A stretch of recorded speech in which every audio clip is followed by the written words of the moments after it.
Students, हम लोग ने अपने पिछले व्याख्यान में एथनोमेथोलॉजी की आधारभूत जो अवधारणाएं हैं उनमें से कुछ पर चर्चा की थी, जिसमें सबसे महत्वपूर्ण हमने इंडेक्सिकैलिटी की। इंडेक्सिकैलिटी यानी निर्देशिका। इसके अंदर हमने स्थिति परक संदर्भ, भाषाई संदर्भ, जीवनीगत संदर्भ की बात की। इसके बाद हमने चिंतनशीलता यानी रिफ्लेक्सिविटी की बात की। चिंतन की प्रक्रिया में अवलोकित घटनाओं को क्रमबद्ध किया जाता है, उसको हम चिंतनशीलता कहते हैं। और समाजशास्त्र में प्रस्तुतिकरण के हमने कुछ आयामों की चर्चा की, जिनमें अनन्य आधार, अमूर्तता का ऊर्ध्व स्तर, विशिष्ट संबोधों की शब्दावली, सामान्यकरण, मिथकों एवं आवरणों का उजागीकरण, सहानुभूति की प्रक्रिया और कर्मानुसार व्यवस्थीकरण, इसकी हमने चर्चा की। आज विद्यार्थी हम लोग रैशनल अकाउंटेबिलिटी के ऊपर चर्चा करेंगे, यानी तार्किक विवरण। एथनोमेथोलॉजी के अंदर तार्किक विवरण का अपना एक विशेष महत्व है।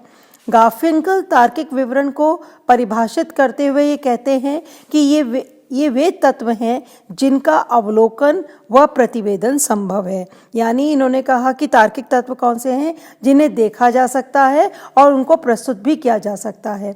उनके अनुसार यह वह व्यवहारिक उपलब्धि है जिसमें निरंतरता रहती है। इसके अंतर्गत खोज की प्रक्रिया, आंकने की प्रक्रिया, प्रतिवेदन की प्रक्रिया, विश्लेषण की प्रक्रिया एवं वर्णन व विवरण की प्रक्रिया समाहित होती है, इसमें सम्मिलित होती है। इन्होंने कहा कि गार्फिंकल के अनुसार क्या है इसके अंदर, ये एक व्यवहारिक उपलब्धि है, ये एक निरंतर सतत चलने वाला प्रक्रिया है। इसके अंतर्गत क्या होता है, इन्होंने कहा सबसे पहले इसके अंदर हम खोज करते हैं और खोज करने के बाद में हम उसका मूल्यांकन करने की प्रक्रिया करते हैं या मूल्यांकन करने का प्रयास करते हैं। फिर हम प्रतिवेदन की प्रक्रिया यानी उसको प्रस्तुत करते हैं, विश्लेषण करते हैं और उसका वर्णन और विवरण करते हैं, जैसे कि हम विज्ञान के अंतर्गत करते हैं। समाज में घटित होने वाली अनेक स्थितियों के भिन्न भिन्न तत्व होते हैं, लेकिन विवरण करते समय उनमें से केवल उपयुक्त तत्वों का चयन करके एक व्यवस्थित स्वरूप प्रदान किया जाता है। हमने कहा जब भी हम कोई सामाजिक घटना का अध्ययन करते हैं, कोई भी घटना घटित होती है, उसमें बहुत सारे तत्व हमें देखने को मिलते हैं। कुछ तत्व महत्वपूर्ण होते हैं, कुछ तत्व महत्वहीन होते हैं, लेकिन तत्वों की संख्या बहुत अधिक होती है। तो इन्होंने कहा कि जब हम विवरण करते हैं, जब घटना का वर्णन करने का प्रयास करते हैं, तो हम सभी तत्वों का उल्लेख नहीं करते, हम केवल उन्हीं तत्वों का उल्लेख करते हैं जो घटना समझने के लिए अत्यधिक महत्वपूर्ण होते हैं। उनमें से कुछ तत्वों को चयन कर लेते हैं और फिर उनको व्यवस्थित करके प्रस्तुत कर देते हैं। कोई भी दो व्यक्ति किसी घटना के विवरण को एक तरह से प्रस्तुत नहीं करता।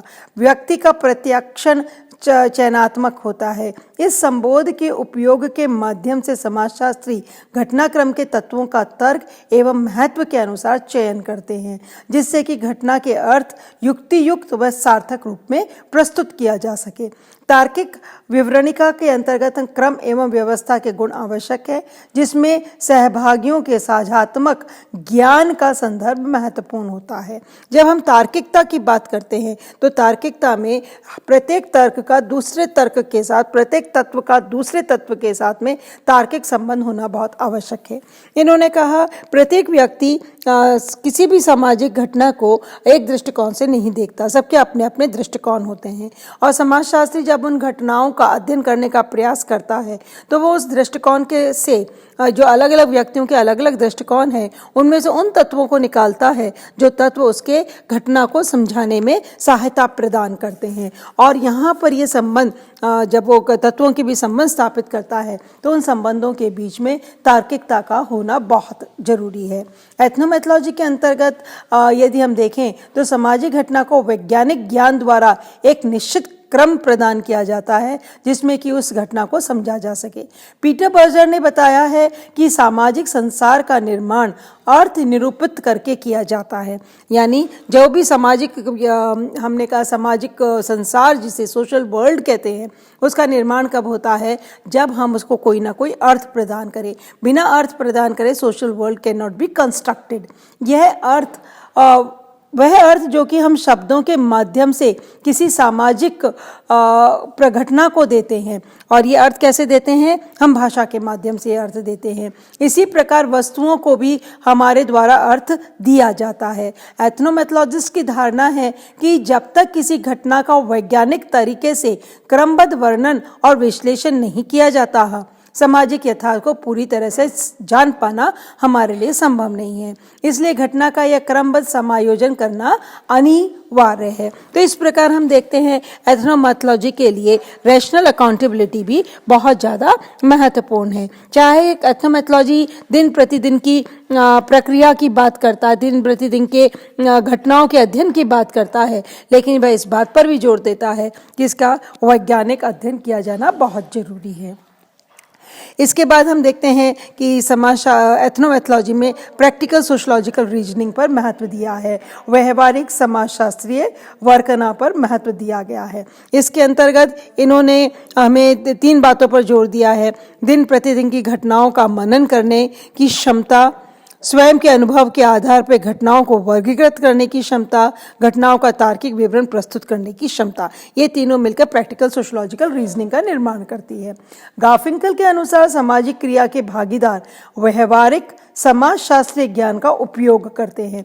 बार बार इस बात पर ध्यान दीजिएगा, व्यवहारिक समाजशास्त्रीय, प्रैक्टिकल यानी दिन प्रतिदिन जो हम लोग करते हैं, उस जो हम लोगों का आपस में अंतः क्रिया होती है, आम जनसाधारण जो अपनी क्रिया को अर्थ प्रदान करता है, उसको ये व्यवहारिक समाजशास्त्रीय ज्ञान कहते हैं। समाजशास्त्री का उद्देश्य सामाजिक क्रिया की व्याख्या करना है।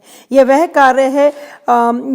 कार्य है उस सैद्धांतिक ज्ञान के आधार पर करता है जिसको उसने विशिष्ट व्यावसायिक प्रशिक्षण के माध्यम से प्राप्त किया है। तो इन्होंने कहा समाजशास्त्री भी क्या करता है? सामाजिक क्रियाओं की व्याख्या करता है, लेकिन आम आदमियों से भिन्न क्यों हो जाता है? क्योंकि उसने उसके लिए एक शिक्षण प्राप्त किया, उसने के लिए ट्रेनिंग प्राप्त की है। एक व्यावसायिक ट्रेनिंग होने के कारण वह सैद्धांतिक आधार पर उसका मूल्यांकन करता है, जिसका कि उसने विशिष्ट प्रोफेशनल एजुकेशन से उसने प्राप्त किया। आम व्यक्ति अपने दिन प्रतिदिन की क्रियाओं में निरंतर व्यक्तियों के कार्यकलापों की व्याख्या करता है जिनमें वह स्वयं भागीदार है। संकीर्ण अर्थ में समाज का हर सदस्य किसी रूप में समाजशास्त्री की भूमिका का निर्वहन करता है। हम उसे फिर भी समाजशास्त्री इसलिए नहीं कह सकते क्योंकि वह समाजशास्त्री विश्लेषण व व्याख्या के सैद्धांतिक पक्ष से अनभिज्ञ है। वो नहीं जानता कि स्ट्रक्चर फंक्शन अप्रोच क्या है।